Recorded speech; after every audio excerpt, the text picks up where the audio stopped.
There's room for two in here. Does your wife maybe get a hint? I have a confession to make. I was wondering if you wanted some company. I am failing as a mother. I like knowing something about you that nobody else does. I'm asking you to take a chance on me. General Hospital latest update. Jason Morgan is released as Cyrus Renault's arrest warrant faces delays.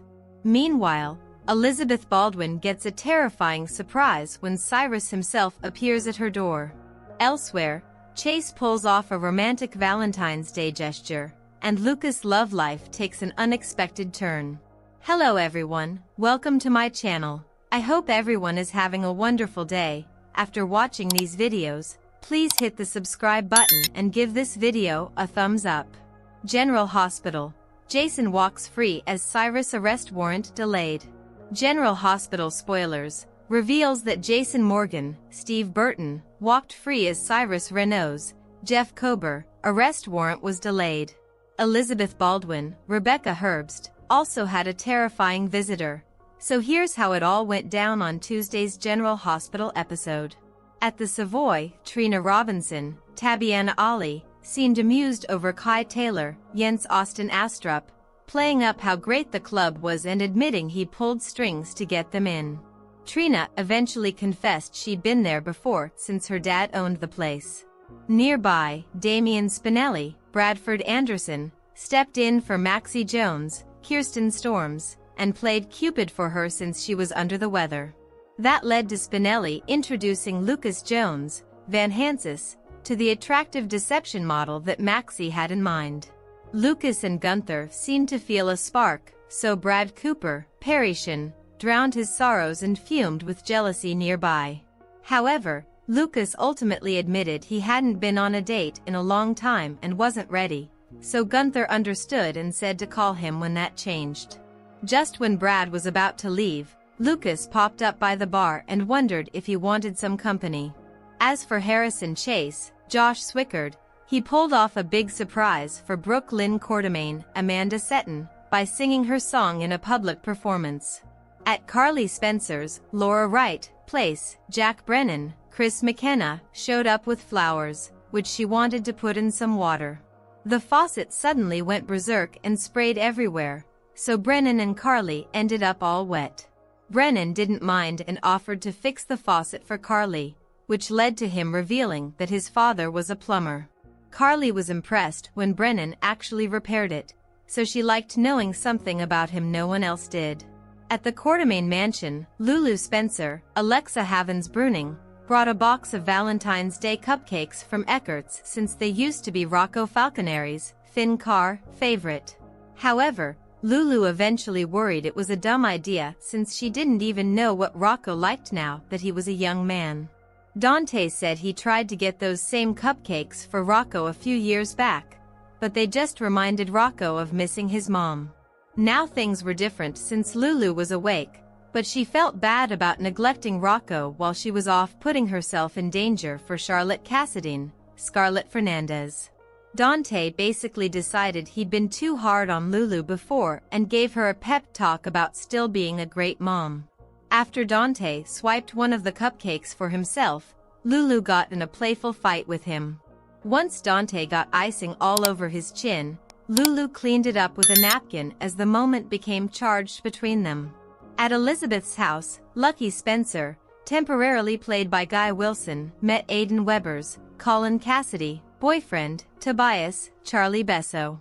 Although Aidan and Tobias were heading out to a skating event, Aidan pulled his mom aside and suggested they could stick around if she needed backup with Lucky.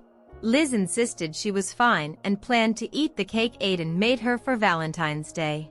Once Elizabeth was alone with Lucky, she joked about Aidan offering to be their chaperone. However, Liz assured Lucky that she didn't need protection from him and would make that clear to Aidan. After Lucky said Elizabeth was as beautiful as when they first met, they shared a tender kiss. Lucky headed out, but then Liz realized he'd left behind the cake slice she'd wrapped up for him. When someone came to the door, Elizabeth assumed Lucky had returned for the cake and quickly opened up. A menacing Cyrus was standing outside instead, so Liz looked terrified.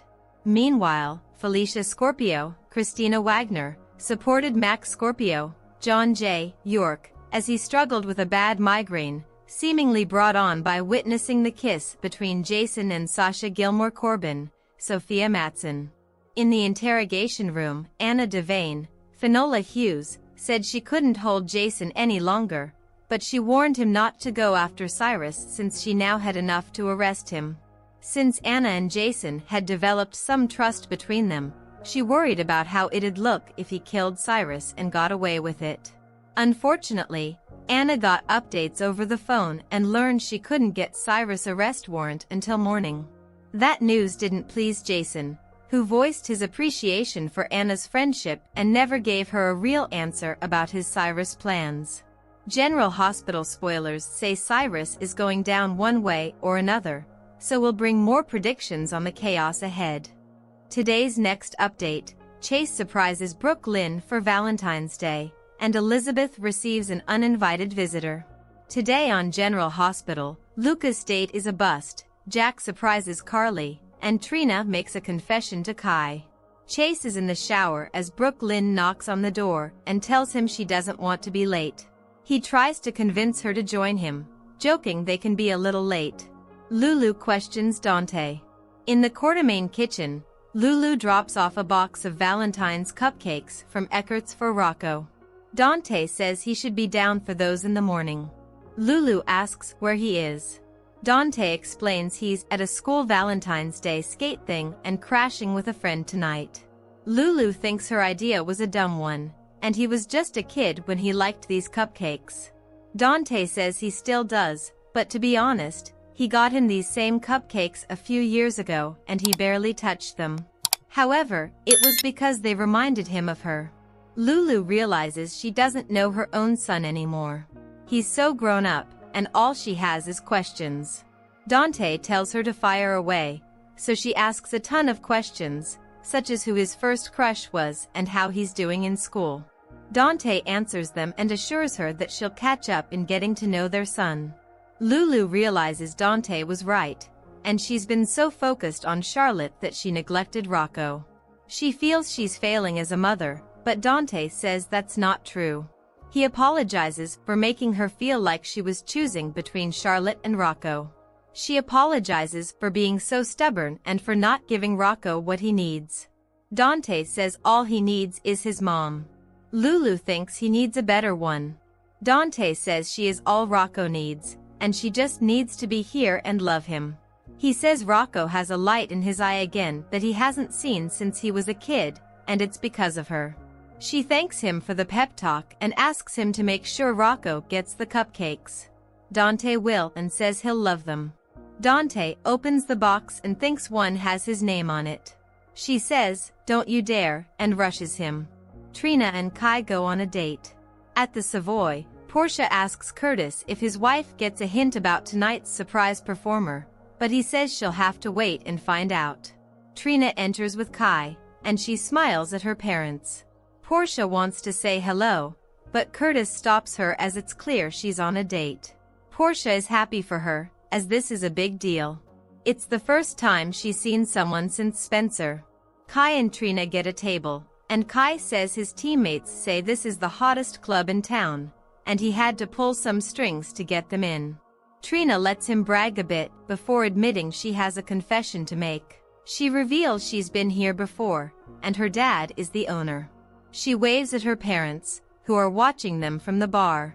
Kai and Trina talk to her parents, and Curtis tells them to be sure to stick around for the surprise musical guest tonight.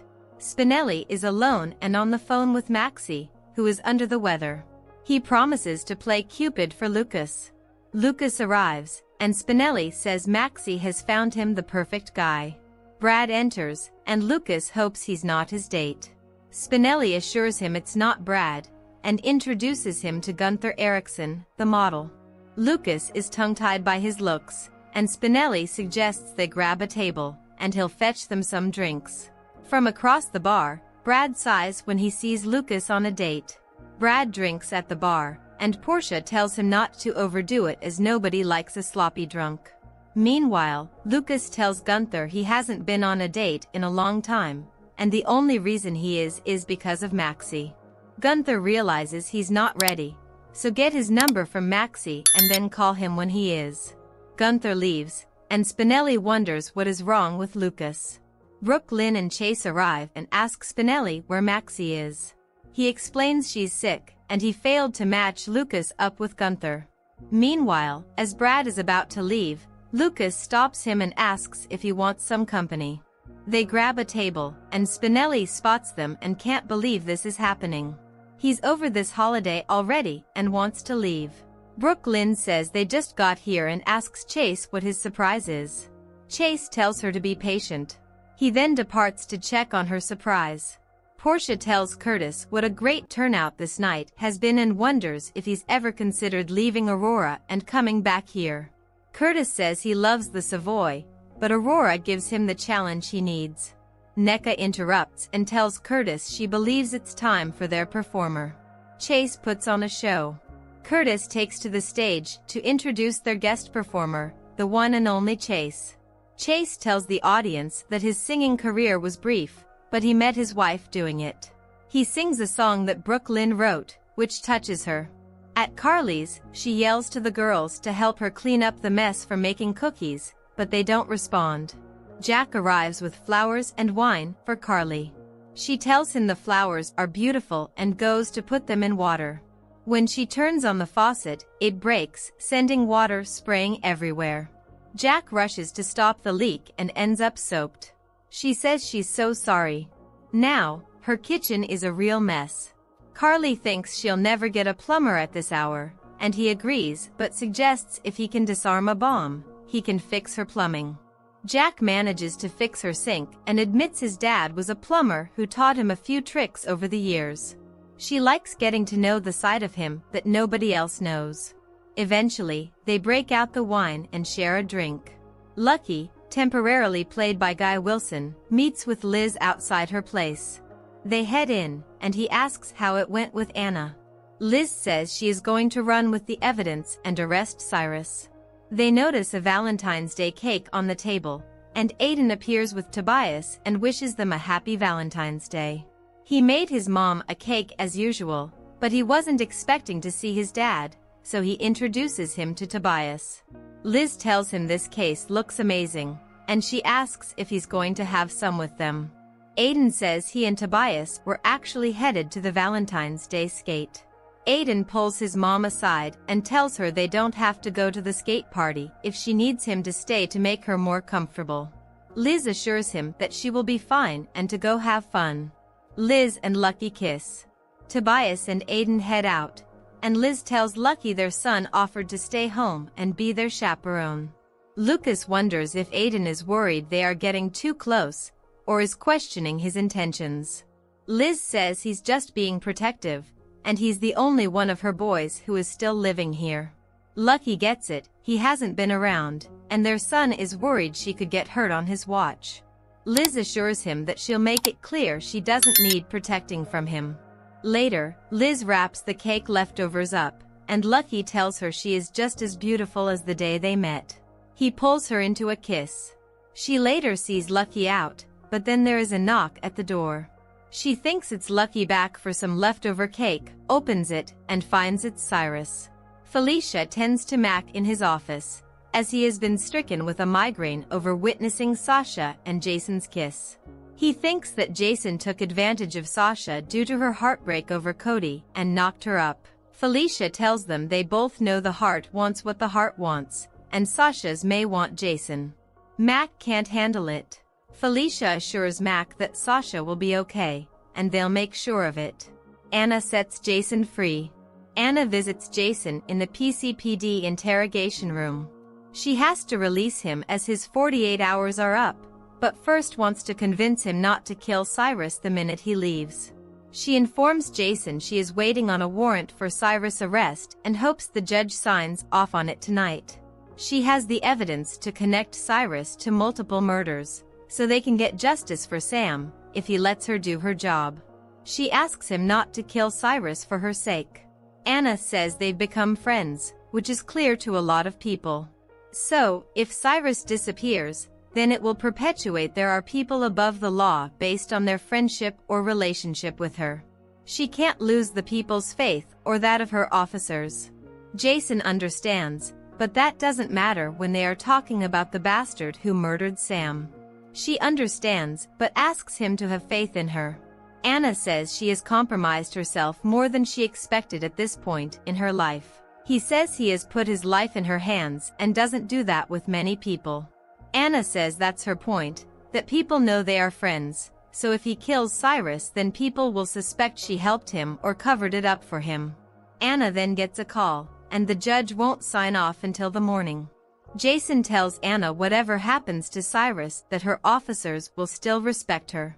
Anna understands why he wants to kill Cyrus, and Jason says that he knows she does, and nobody understands him like her. She suggests he not let Carly hear that. She must let him go, but asks him as a friend not to kill Cyrus. He doesn't give her an answer and only says she's a good friend and he appreciates her. On the next General Hospital, Curtis vents to Portia they don't need him ruining their evening. Brad tells Lucas, it's wrong on so many levels. Joss asks Emma how what she said translates into her helping Emma. Dante tells Chase, whatever it is, you can tell me.